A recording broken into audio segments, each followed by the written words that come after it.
Assalamualaikum warahmatullahi wabarakatuh. Kami dari kelompok 2 akan menyampaikan hasil diskusi kami yang berjudul Media Massa Cetak dan Elektronik.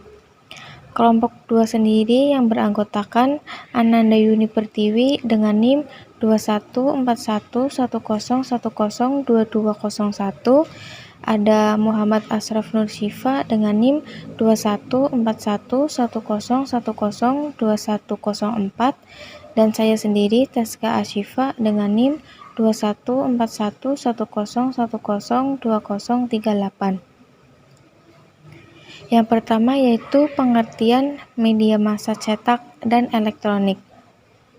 Media massa adalah alat yang digunakan dalam menyampaikan pesan dari sumber kepada khalayak. Media cetak merupakan salah satu jenis media massa yang dicetak dalam lembaran kertas. Media cetak juga dapat didefinisikan sebagai kegiatan yang berkaitan dengan proses produksi teks menggunakan tinta, huruf, dan kertas, atau bahkan cetak lainnya. Media massa elektronik adalah sarana komunikasi massa melalui perangkat-perangkat elektronik. Media elektronik dapat kita bagi menjadi dua bagian. Yang pertama, media auditif atau yang dikenal dengan media audio, dan yang kedua, media audio-video yang memiliki dua daya tarik. Yang pertama pada audio atau radio, dan yang kedua pada tampilan yang bisa disaksikan oleh masyarakat atau televisi. Karakteristik media massa cetak dan elektronik. Media massa memiliki 7 ciri-ciri atau karakteristik. Yang pertama, komunikator dalam komunikasi massa melembaga. Yang kedua, komunikan dalam komunikasi massa bersifat heterogen. Yang ketiga, pesannya bersifat umum. Yang keempat, komunikasinya bersifat satu arah. Yang kelima, komunikasi massa menimbulkan keserentakan. Yang keenam, komunikasi massa mengandalkan peralatan teknis. Dan yang terakhir, ketujuh, komunikasi massa dikontrol oleh gatekeeper.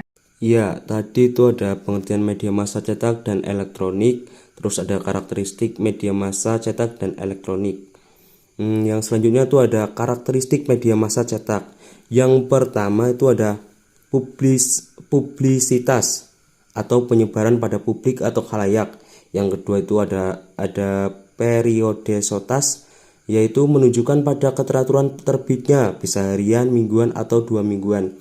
Yang ketiga itu ada universalitas, menunjukkan pada kesemestaan isinya, beraneka ragam dan dari seluruh dunia. Dengan demikian isi pesan meliputi seluruh aspek kehidupan manusia. Yang keempat itu ada aktualitas, berarti kini dan keadaan sebenarnya. Yang terakhir itu ada terdokumentasikan, dapat dipastikan ada beberapa di antara yang oleh pihak-pihak tertentu diarsipkan. Yang selanjutnya itu ada karakteristik media elektronik. Yang pertama itu media elektronik ditunjukkan untuk semua khalayak, baik yang bisa membaca maupun yang tidak bisa membaca, sehingga pesan yang diterima dari media elektronik lebih kuat pengaruhnya terhadap sikap, perilaku, dan tanggapan masyarakat. Yang kedua itu ada pesan dari media elektronik hanya sekilas, sehingga khalayak harus selalu berada di depan media, sedangkan pesan yang disampaikan melalui media cetak dapat diulang untuk dipelajari serta disimpan untuk dibaca pada setiap kesempatan. Selanjutnya, materi terakhir ada sejarah media massa cetak. Di Indonesia, perkembangan media cetak dimulai dengan surat kabar pertama yang terbit di Batavia pada tahun 1744 yang berjudul Bataviace Novels. Lalu, tahun selanjutnya 1828 terbitlah Javace Current di Batavia. Kemudian dalam perjalanannya, media cetak di Indonesia tersebut mengalami perkembangan yang begitu pesat dengan mengikuti perkembangan kemajuan teknologi sampai akhirnya kemudian dihadapkan kepada sebuah era baru digital informasi, yaitu era konvergensi media. Pavlik menyatakan bahwa konvergensi media adalah bersatunya semua bentuk komunikasi media ke sebuah bentuk elektronik, bentuk digital yang digerakkan oleh komputer dan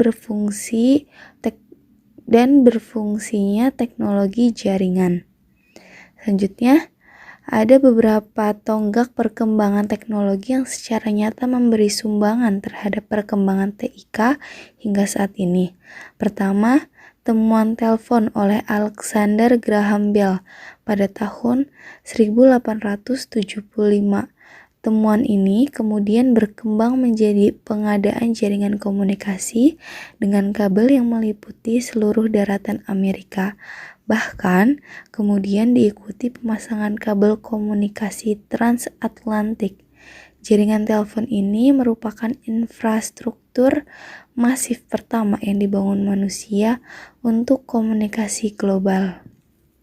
Mungkin cukup sekian presentasi dari kelompok kami. Kurang lebihnya mohon maaf. Wassalamualaikum warahmatullahi wabarakatuh.